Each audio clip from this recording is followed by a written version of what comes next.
So you kind of touched on it a little bit. What is the difference? I mean, I think we all understand COVID, but type A, flu type A, type B, the other one you said, is one more dangerous than the other, or what's... Yeah, flu A, and for the general public, both can be experienced the same way. Long story short is seek medical attention when you feel really bad. But flu A in general tends to be more of the obnoxious one, and flu B tends to be the one that's kind of not as bad, but both can circulate simultaneously. The reason why flu A is more problematic is because of the fact that it changes year to year. It's the one that isn't just a human infection, it's a avian infection and a pig infection. So when they mix and match the genetic components, that's why every year is like, oh my God, it's now creating a mini epidemic, or it can create another pandemic. Flu B is only amongst humans, and it doesn't circulate as effectively. And it tends to be not as problematic as flu A in adults. So it's good flu.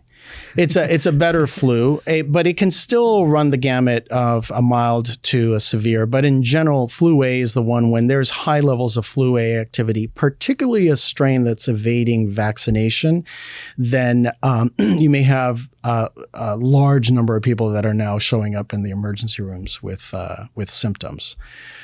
There's also flu C and then flu D, which is predominantly animals, but nobody really hears about these.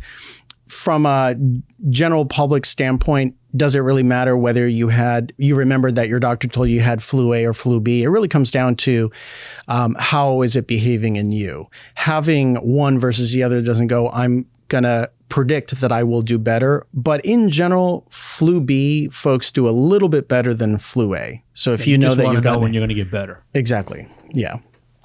And I don't know if this is a nice segue into how do you tell whether it's the flu or something else, like a common cold, because that comes up quite a lot. So like I recently just had rhinovirus, and I know that because I swabbed myself because I'm a healthcare worker. And so I just wanted to know what I had. That's a boring cold virus. So in the hospital, when we do respiratory antigen panels, we also do up to 23 detection of 23 different infectious agents.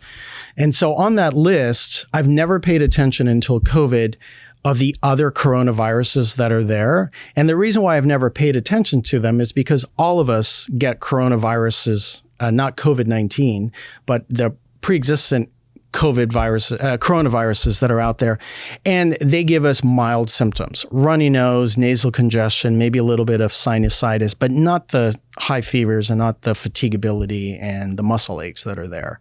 So there's parainfluenza, respiratory syncytial virus. You may have heard in the news that there's now a vaccine for that because that kills quite a number of people, not as much as flu. But the key distinction is the severity of symptoms. And I think to keep it simple, the folks that feel really bad are the ones in which they may be having a more may be infected with one of the more serious viruses, which influenza is one of those. Hey folks, connecting with your benefits is our primary mission, and the SITREP is providing more options than ever. Subscribe to our free email newsletter, subscribe to our audio podcast channel, or subscribe to our content on YouTube. For details and links, check out the description below.